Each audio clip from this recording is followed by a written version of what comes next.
আমি কখনো কোনোভাবেই সরকারি কোনো বেনিফিট নিব না।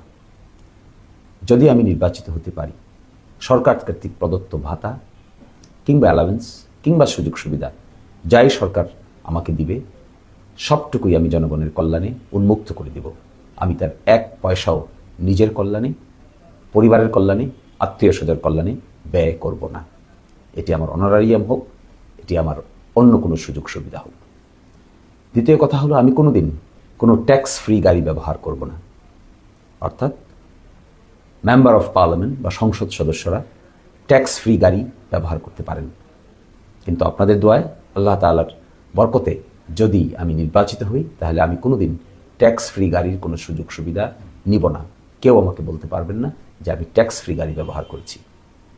তৃতীয় কথা হলো, আমি কখনো কোনোদিন নিজের স্বার্থে প্রশাসনকে ব্যবহার করতে চাইব না, করব না। প্রশাসন জনগণের স্বার্থে ব্যবহৃত হবে, জনপ্রশাসনে রূপান্তরিত হবে।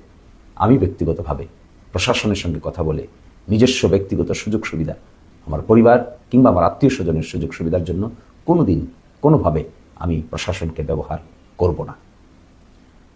আরেকটি কথা বলছি, প্রটোকল।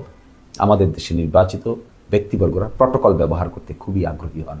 ভিআইপি লাউঞ্জ ব্যবহার করতে চান, একটু সুযোগ সুবিধা নিতে চান, একটু প্রায়োরিটি নিতে চান। কিন্তু আমি আপনাদেরকে কথা দিচ্ছি, আমি নির্বাচিত হলে আমি কোনো প্রটোকল কোনো দিনই ব্যবহার করব না।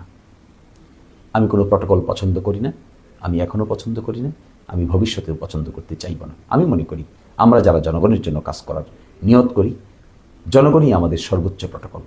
এর বাইরে নির্ধারিত প্রটোকলের মধ্যে গিয়ে নিজেকে অন্যভাবে আলাদা করে নতুন সুযোগ সুবিধা নেওয়ার কোনো অর্থ হয় না। আমি আপনাদের